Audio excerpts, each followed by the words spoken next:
A lone woman follows a path that others have taken, wading through flood waters which collected along this walkway, only to stumble and fall.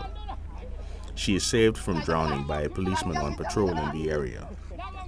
One cannot tell it now, but on normal days, this flooded road is dry and dusty. With no alternative paths to go through, because of heavy rains, residents of Wondruk have had to brave accumulating floodwaters to get on to the other side.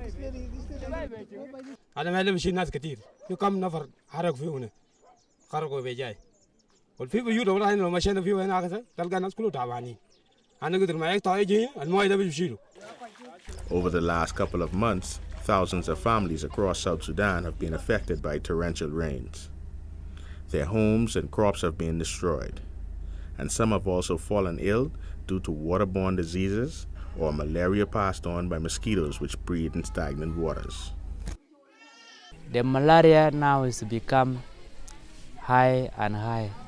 مرض كتير، بعوض كتير، ملاريا كتير. هسه المستشفى كل ما يوم بيملى. ناس كبار عيانين، شوفها عيانين. هسه زاد نفس زاد عيان كان جاي المستشفى هنا دار علاج. Sandra Henry, who lives in Turale, does not sleep well at night these days. Her neighbor's house was destroyed, and she is afraid that any heavy rain that pours will also affect her house. لما المطر يجي أنا ما بنوم نوم كامل، بنوم بعضان واحد كان عامل رب جناتي برا بقول يمكن الغرفة وقعت فيني. يعني هسه الغرفة الوضع دي حاجات كله قاعدين جوا. With roads flooding, different paths have to be sought, and driving across through much of their area is difficult. We have witnessed and have seen many places affected by the water, and there are still flood at that places. Even the entrance of Mayanabon is full of water. People can't have access to come out or go in. The heavy rains, which have been pounding vast areas of South Sudan in the recent months, has flooded various towns and destroyed homesteads.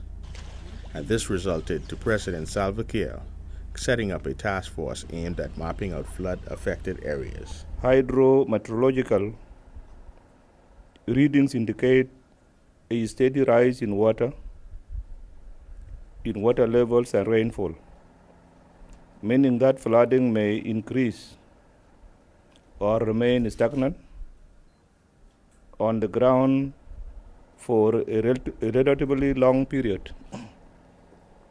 The United Nations mission in South Sudan, UNMISS, has in the meantime been assisting local authorities in some of the areas affected by widespread flooding and torrential rains. In Boer town of Jonglei State, which was flooded when the Nile burst its banks, the Korean engineering company built dikes along the river to keep the waters away. Equipped with excavators and oil pressure cranes, they fortified the banks of the Nile to help stop further floods and contain rising waters.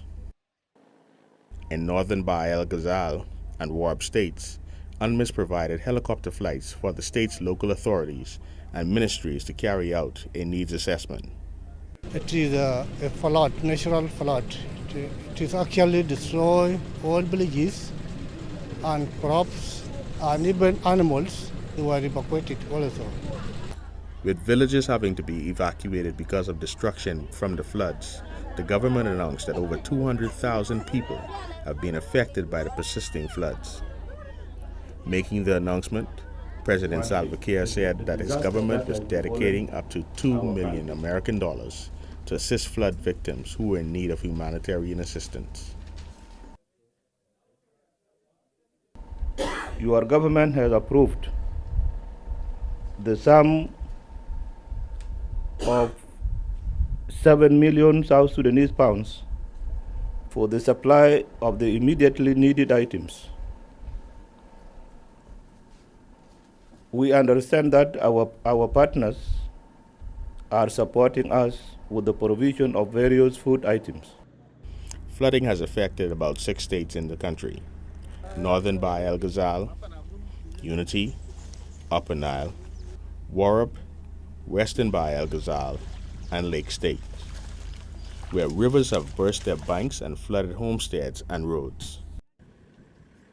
Conditions here, as you can see, many vehicles stuck on the road from Turale to Ajakwach, and people are just moving on foot.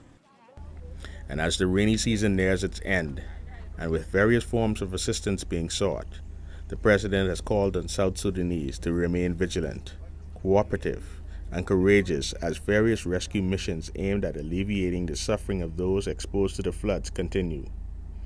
This is despite the destruction and effects on many.